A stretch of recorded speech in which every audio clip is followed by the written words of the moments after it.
Let me tell you, it is really nice to be here at Brook Life Church this morning. Yay! Yeah, I mean, some of you are brand new faces to us, and that's good. You're looking at us like, who's the stranger right here? And others of you, your face looks so familiar to us, it just feels like home walking through this door. So whether you got an old face or a new face, you guys got great faces, so be assured of that this morning. And as Josh so affectionately described it, 3.5 years ago, we got kicked out of here. That was half the story. It was really a voluntary decision, but it was one where we knew pretty quickly what we needed to do. Should we be the vision of Brook Life Church to multiply and make sure another church like this could exist for another community, or should we stay and enjoy everything that Brook Life is about the way we've always known it? And like I said, God made it pretty clear where we needed to go. Yeah, it was hard. We really loved being here at Brook Life. Our kids enjoyed the Kid Life area. We loved the community of McGuanago. Had some of the best neighbors living here, but we knew God was calling us out, so it was good. And, God's vision is always bigger than playing it safe, right? So as much as we loved everything that we had here and would have stayed decades, in our opinion, you got to understand God's picture often pushes us out. And you guys, with your generosity, pushed us out. Said, go for it, make it work, make it succeed. And that's why 3.5 years ago, a new church was born in Muskego, Wisconsin. So Lake Point, it's really exciting.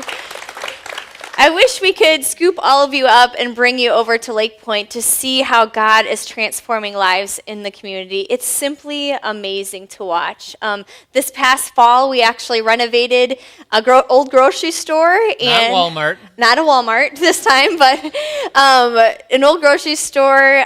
Just last week, we went to 2 services. There's about over 300 people that are coming every week. And we're really using this building as a community center as well, which is part of the Brook Life DNA that we took along with us. And so not just enhancing our worship on a Sunday morning, but 10 days from now, the mayor's going to be there doing her State of the City address to the city, and it gets to be hosted at our church. And the week after that, the superintendent is coming over to do a referendum presentation on where the district is going. And every Monday and Tuesday, we got Cub Scouts. Every Thursday, we got this Zumba lady who comes in, and I'm still figuring out what that culture's all about. He hasn't attended that class yet. All sorts of different intersection points just coming right into our building, and that's what we believe the mission of God is all about, is mixing church culture with the rest of the world and letting some of that Jesus rub off on them. Yeah, so we're seeing good friends that we meet at school or in the community center start to attend our church, and we've baptized over 60 people in the last 3 years. So that's what it's really all about. But thank you guys for making that possible. You can never know what's happening. And keep up that good work, whether it's about starting another church or something entirely original from that, whatever God's put on your heart, keep being that kind of church that releases your resources. But we're not here to talk about church planning today, nor are we here to talk about ourselves, at least not directly. At least we're talking about marriage. My understanding is this is a 3-week series on marriage, and we get to be the closing pitchers on it. And the topic we've been given is keeping romance alive. Rob was generous, giving us the easy topic. Yeah, so hopefully we have some fun with it. And if you're single, no, we're not going to leave you in the dust. Whether you're actively looking for someone or you're thinking back over a relationship you had in the past, I think it's important to see how these two sexes come together. And hopefully we can add some illumination if you're in that situation as well. So now when we say the word romance, typically 2 different things may come to mind. So with the show of hands, how many, when you hear the word romance, are you picturing affection? Those words of affirmation, romantic quality time, That's affection. Your definition of romance. That's Raise romance. your hand. Okay, we got some people. We got some affectionate people. Now, how many of you out there, when you hear the word keeping the romance alive, all you're really hearing is keeping my sex life alive? We got some brave guys. I know some of you, so you can't just not raise your hand. And that kind of tells you a little bit of where we're going with today's topic and why we might be in for a bit of a rough ride. Melissa and I, we've been married for nearly 15 years now, and there's been a lot of ups and downs in figuring out what does it take to really keep romance alive in something called marriage. Yeah, it's so true. I mean, you think good marriages should just happen, right? When you find the perfect guy to marry, I mean, it should just flow from there. My list was pretty short: tall, dark, and handsome, good with kids, reasonable breadwinner. I think I did not okay. Tall, dark, and handsome. No, the sandy, blondish hair and blue eyes, it worked for me. It was okay. But, you just think that that's going to just happen. This guy took a little while to propose. I was okay with that. But once he did, that time of preparation was so much fun. If you've ever been married, hopefully that was the case for you. I mean, you dream of what dress you're going to wear, what friends and family will be there on your special day. You show your ring off to whoever will look at it. Your preparation is really part of the excitement of heading towards this special thing called marriage. And you think after that wedding day, no problem, marriage will flow right from there. A good marriage will come from my wedding day. Now, when the wedding day actually does arrive, it's interesting how it can get the best of us, even the guys, right? It's not just the gals at this moment. I even feel like they structure the wedding day just to get the best out of the guy, where they prop you on the stage first, right? And then they parade in front of you some of the key family members that you have, and then your best friends. And then there's this dramatic pause in the ceremony and a change of music, and everyone stands to their feet. And you know that the next person to walk through that door is going to be this woman that you spend the rest of your life with, and your father-in-law. Now, if you can get around the awkwardness of that part, it actually turns into a really sentimental moment. And I figured out quickly why they stuff those handkerchiefs in your coat pocket. Well, after that special day, we honeymooned in Cancun. We bought an awful trailer house in South Carolina. That was awesome. And moved again and again and again. Added 3 little boys along the way. I mean, as much as fun that we were having along this journey, we learned pretty quickly that marriage is a lot of work, right? It takes a lot of communication, it takes a lot of time, it takes a lot of love to make a marriage work. And we learned pretty quickly that God made men and women differently. And I'm sure that's coming to no surprise to any of you. I mean, Brian has a really unique set of needs that he needs met.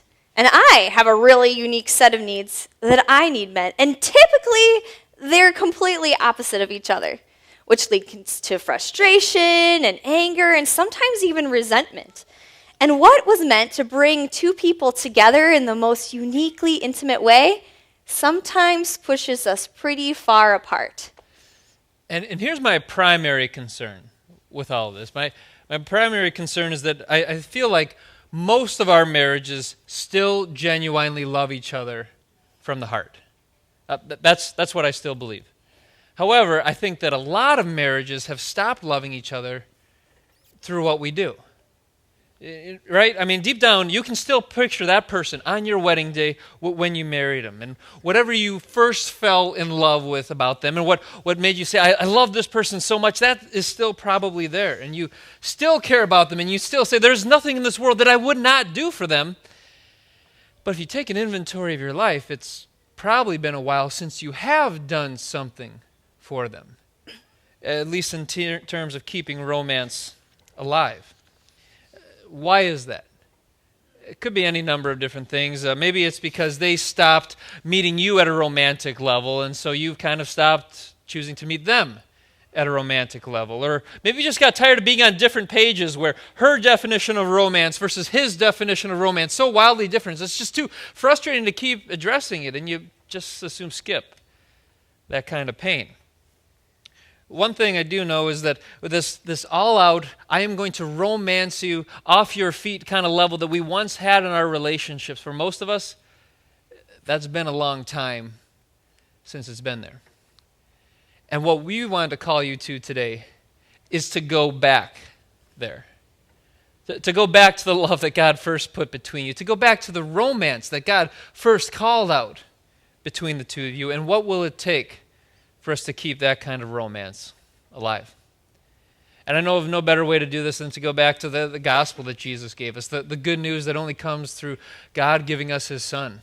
You read it in 1 John 4, chapter 7. It Dear friends, let us love one another, for love comes from God, and everyone who loves has been born of God and knows God. And just out of the connection of our relationship with God, love is supposed to happen with other people. How much more so with our spouse? But if you read further in verse 9, we get some specifics. This is how God showed his love among us. He sent his one and only Son into the world that we might live through him. You know, if God would have settled for letting love just be a thing in his heart, you and I, we'd be left high and dry right now. But our understanding of the good news in Jesus is that he didn't leave it there, that God sent his Son, that God sacrificed, that God brought all his love together, and he took dramatic actions to bring that to the forefront. And what we need to do as followers and lovers of Jesus Christ is to take that same kind of loving, that same kind of gospel, and apply it to our marriages. That kind of love that sacrifices and take actions is what we do for our spouse, specifically in meeting them in their terms of romance. So to do that today, we're going to turn to a book in the Bible called Song of Songs. And there's a short portion in there that really helps unpack this. This is God's book on romance. It's this beautiful dance between a king named Solomon and his new bride, Tirzah. Now, some of this book reads like a juicy romance novel, and other parts of it are full of pain and sadness, kind of like a bad Taylor Swift breakup song, maybe. Yeah, she went through that phase for a while. She did. But what's fun about this is that it mirrors many of our romantic relationships as well. I mean, there are a lot of highs that we experience, a lot of lows, and a whole lot of conversation in between on how to figure out how do we make the affection of romance and the sex of romance all get on the same page to truly be what God intended it to be. Where we're jumping in on this story is kind of the middle of it all, and it's an uncomfortable moment that we're dropping in on, one in which it's kind of helpful to see how expectations of romance got broken so that you can see what it's like to put the romance back together after that fact. So we're going to turn to Song of Songs 5, 1 through 6. This is taken from Tirzah's vantage point. She writes, I slept, but my heart was awake. Listen, my beloved is knocking. Open to me, my sister, my darling, my dove, my flawless one. My head is drenched with dew, my hair from the dampness of night. Oh, I've taken off my robe. Must I put it on again? I have already washed my feet. Must I soil them again? But my beloved thrust his hand through the latch opening, and my heart begins to pound for him. I rise and open for my beloved. My hands are dripping with myrrh, my fingers flowing with myrrh on the handles of the bolt. I open for my beloved, but my beloved has left. He is gone. My heart sank at his departure. I looked for him, but did not find him. I called for him, but he did not answer. Now let me do a little Bible translation for you in case you missed it. She's saying, I have a headache. It happens. That's what she's saying in this moment. And I just think this is so encouraging. It should be encouraging, right? For as much as God wanted to find one couple out there that he could drop a story into the Bible about them and say, I'm going to put these two lovebirds on a pedestal, he equally says, let me also show you it's not always pretty. It's sometimes you run into selfishness, sometimes you run into frustration, and that's exactly what these guys are running into, the kind of stuff that we run into in the romance side of our relationship. This just gets so close to home, where Solomon in this moment is making a pretty selfish advance. Is he not? Tirzah is essentially asleep at this moment. We don't know where he's been. We don't know what he's been doing, but he's been out long enough that she's fallen asleep at this moment, and the opportunity for a true romantic lead-in on her terms of romance really isn't present. But he doesn't care. He just wants to bust through that door and say, baby, good news, I'm home. I hope you're ready for some romance because I've got some romance to give. He's being extremely, extremely selfish and unilateral in his picture of what romance is about. Now, it might be pretty easy to point the finger, right? I mean, it is a pretty selfish act. But Tirzah is also being pretty selfish in this story. I mean, her big excuse is, I've already washed up for bed, and besides, sex is so messy anyway. I just don't want to do that right now. And then Solomon tries to knock down the door anyway. I mean, he says, I don't care what you're feeling. He thrusts his hand through the bolt, trying to meet her where he wants to be met. I mean, these guys go back and forth with these selfish responses, trying to get on the same page. It's a pretty hurtful thing when someone communicates, it's your sex that I want, not you. And no sooner as he's rejected, he takes off. And then in a moment of regret, she's like, oh, that's not who I want to be. She gets out of bed, she goes after him, but she sees that he's already gone. He's taken his sexuality elsewhere. And that can mean so many different things, depending on which situation you're in. So many different ways that someone could say, you rejected me, so now I am going to reject you. If you are not going to meet my needs for romance, I'm going to apply them to something else, somewhere else, someone else. I've even known some husbands that have gone so far to say, fine, you're not interested in me? I'm just going to get on the internet tonight. Not cool.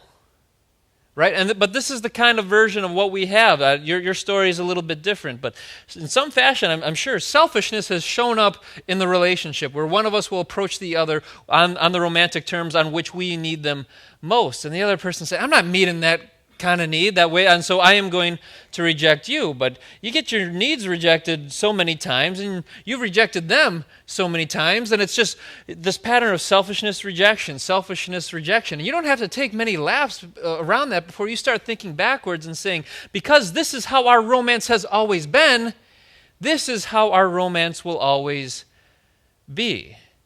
And you keep thinking backwards in the relationship and never believe that it's going to be any different. Well, commentators think that this passage may actually be a dream that Tears is happening. Whether it is or not, I think it's a good indicator that it's probably a reoccurring pattern in their relationship. I mean, she's worrying that this is going to happen again and again, so she's starting to dream about it. It's a classic backwards thinking scenario, always looking to the past and assuming the future is going to be the same. We need to start turning that around and thinking forward. Forward thinking is the way we can start to heal broken romantic relationships. Now, we won't go into details, at least not on the platform, but that has characterized our marriage, really for the first big part of our marriage. We were in a pattern of backwards thinking.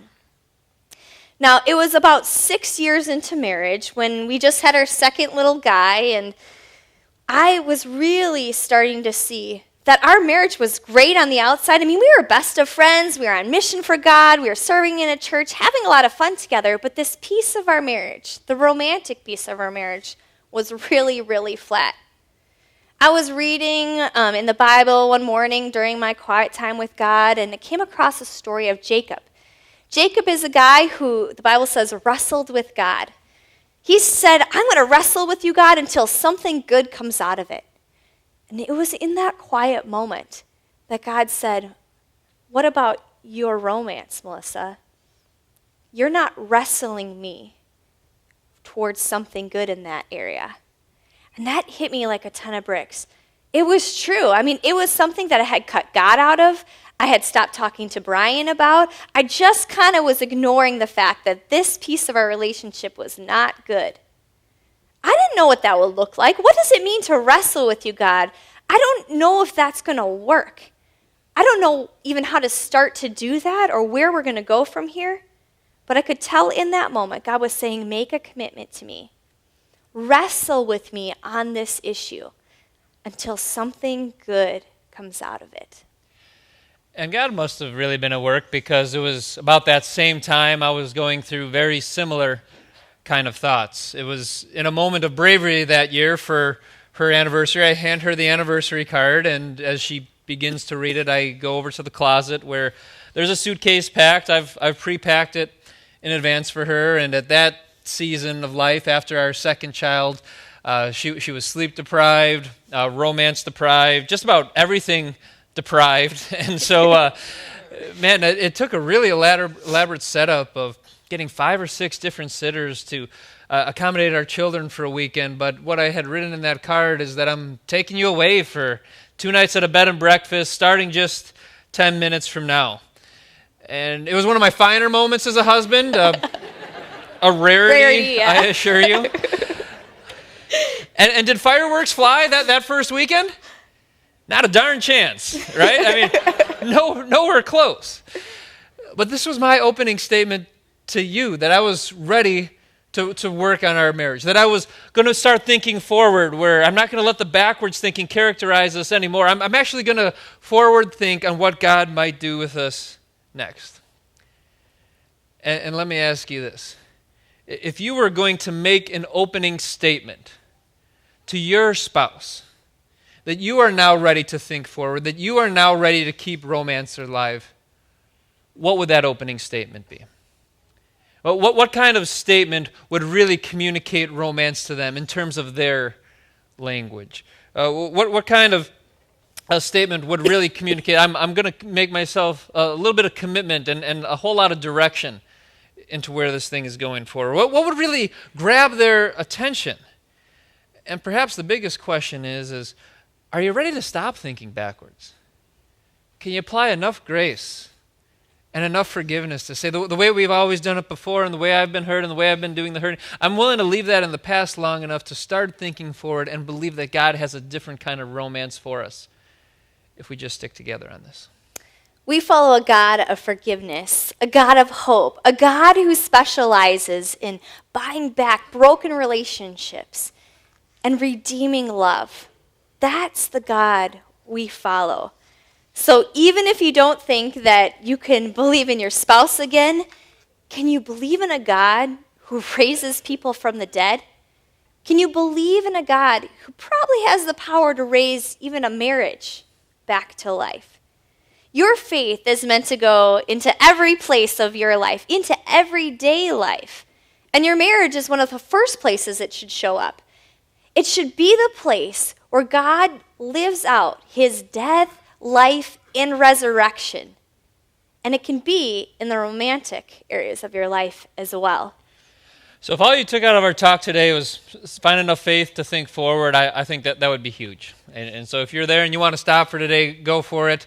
But I want to talk to some other people who have been trying to practice forward thinking. And you're wondering, well, if I've been trying to think forward for a while, what else do I do? What else comes next? And you'll be happy to see that the story of Song of Songs has a lot more to say about that as well. Because for as much as this couple had their downs, Solomon and Tirzah, they also had a lot of ups.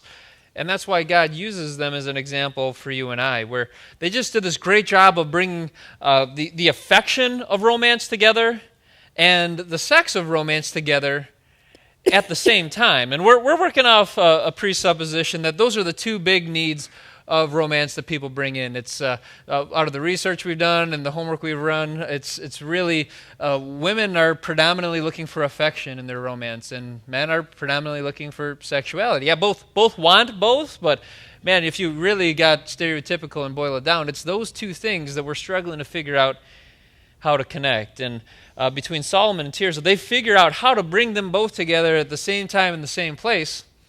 But to do that, they had to pay attention to what it meant to create great events as well as create great environments. So Song of Songs 1:14 says, "My beloved is to me a cluster of henna blossoms from the vineyards of En-Gedi." Now, En-Gedi is this lush, beautiful oasis. Picture flowing water, blossoms, fragrant smells. I mean, this is the most beautiful place on earth that you could imagine. It's a safe place for lovers to meet. And that's what they're talking about here. She's saying, I want to meet you in this beautiful, safe place. This is where affection and sexuality nothing's going to get in our way. It's going to become alive there. Let's get to that place. Let's get to that environment. Now, we can't all just live in the Caribbean every day of the week. So we have to figure out, what does that mean here in Mukwonago in southeast Wisconsin? How do we create great environments? And Solomon understands this. And that's what's important for us to catch here, guys. This is God deemed him to be the wisest man to ever walk the face of the earth. So this is the wisest guy in the world talking about what a woman needs. This is going to be a lot better than what you get out of a GQ magazine. So listen to what she's going to read for you next. All right, Song of Songs 2:15 says, "Catch the foxes for us, the little foxes that are ruining the vineyards while our vineyards are in blossom." So he recognizes that there's foxes in our life. Foxes dig up holes, right? They ruin the garden. They destroy the beautiful, safe place that Tirza is looking for. And so what he's saying here is, help me find the foxes in our relationship that is ruining the environment we're trying to create and keeping our marriage healthy, keeping our romance alive. And guys, I think there are 3 major foxes for women that you can help them with. That's their jobs, their careers, that's their kids, if you have kids, and their homes. Anything you can do to help steal margin away for your girl in these areas will help free them up to pour back into you romantically. So, I mean, picture this. You can't expect your wife to go off to work for 9 or 10 hours a day, frantically come home, feed the family, shuttle the kids around to all their activities, tidy the house back up, and then stare you down with passion for another hour in the evening. It doesn't typically happen that way, right? I mean, it's a long day together. There are so many obligations. Now, on the other hand, if sex was simply about scheduling a 10-minute time together every 10 days, I mean, you probably could fit that in, but you want more than that. And so does she. And so we need to focus on creating environments and margin to do that. And dare to get a little creative, maybe even a little radical on this. You know, this is the point of the talk where I could really get cliche for you, talking about practice more date nights. Don't be a workaholic, you know, help her around the house. But I'm going to treat you guys like you probably know all that. It might be hard to apply, but you already know stuff like that. Really start thinking through what would it take to push all those kind of concepts just to a level that it hasn't been before. We'll give you a couple of our good examples. We don't have a ton, but we have a few.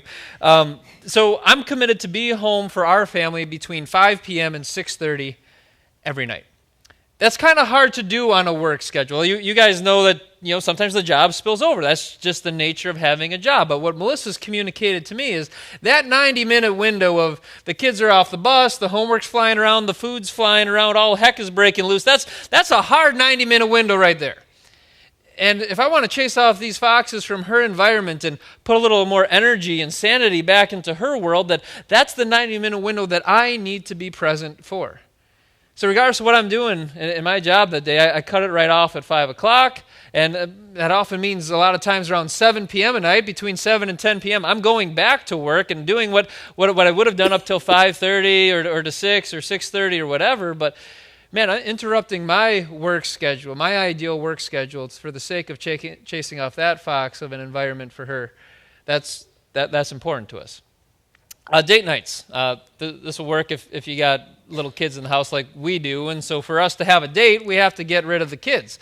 And that usually means you get in a sitter and going out for dinner, and we talk to each other, we connect, but man, I got sick of every single one of our dates ending at Target. Who doesn't like to stop at Target on the way? Because what's going through her mind is, I got someone to watch the kids, and I'm still cycling through everything that I need to get done at that house. And if I just have this 20 more minutes to run to Target to end this date, and then we come back, she's like, great. And she's good, she falls asleep. And I'm thinking, baby, where's the love? I mean, we just had a date night at this point. So what we started doing is, instead of just getting a sitter, we started swapping with another family that we trust. Said, hey, I will take your kids for an overnighter Friday night. Just have them over, come by 10 in the morning on Saturday. And a couple weeks from now, I'm going to throw my kids over there. You keep them the whole night. I'll show up at 10 in the morning.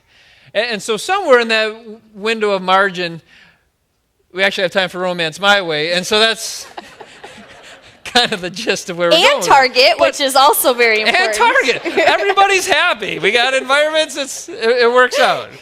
It works out. It's true. The third, we'll move on from that example. The third is the home. And I think, our home is a place of safety for us as women. And so to create environments at the home where we can feel safe enough to have a romantic relationship is really important. And one of those places you can start with is your bedroom. For us, we took the TV out of our room. It was a big romance killer.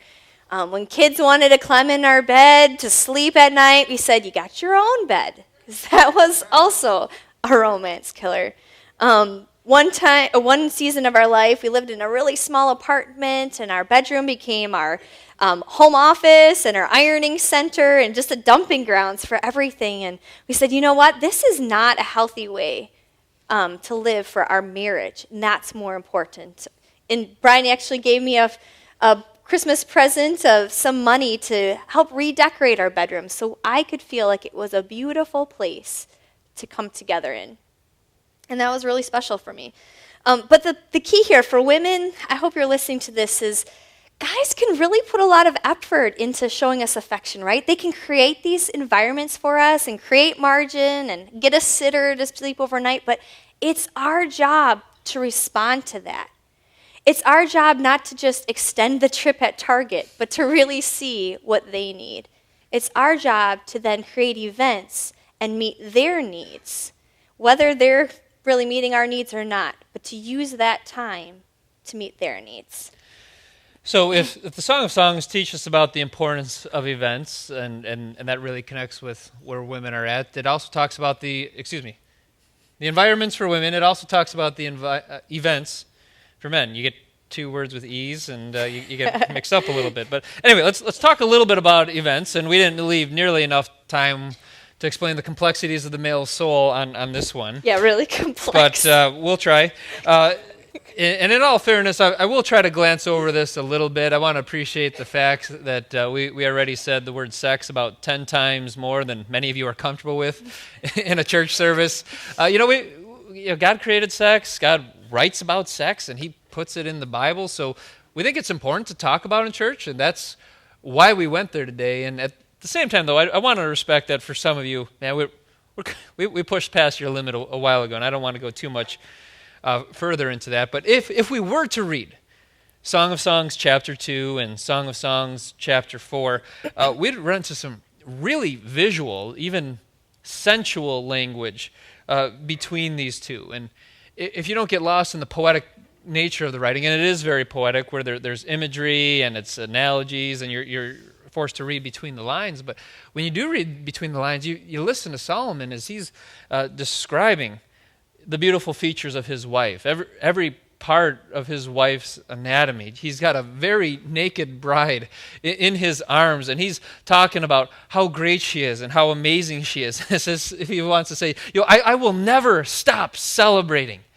events like this with her, and neither should you. God put this stuff in the Bible for a reason. He wanted sex to be a thing that would be celebrated. So celebrate events between you and this person that you married. Heck, go out of your way to create great events that are worth celebrating. Just events that are so great, it's the kind of events you want to talk about in the locker room the next day, at the gym with the guys, or girls giggle over it over coffee. I don't know what exactly you do when you talk about this. And the point isn't even that you talk about it. You don't have to talk about your sex life, but what you have to have is a sex life that would be worth talking about. I think that's how we give honor to God, because sex speaks into the identity and well-being of a man's soul the same way that affection would speak into the identity and well-being of a woman's soul. And we just got to figure out how to bring these two together into a great event.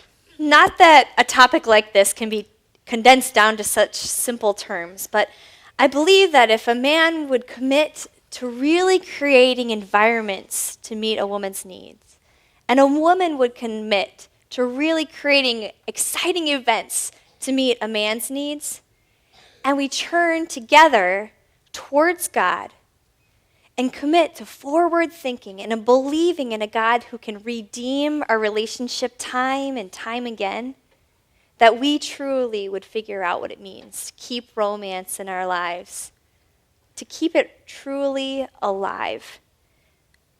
But at the same time, it is hard.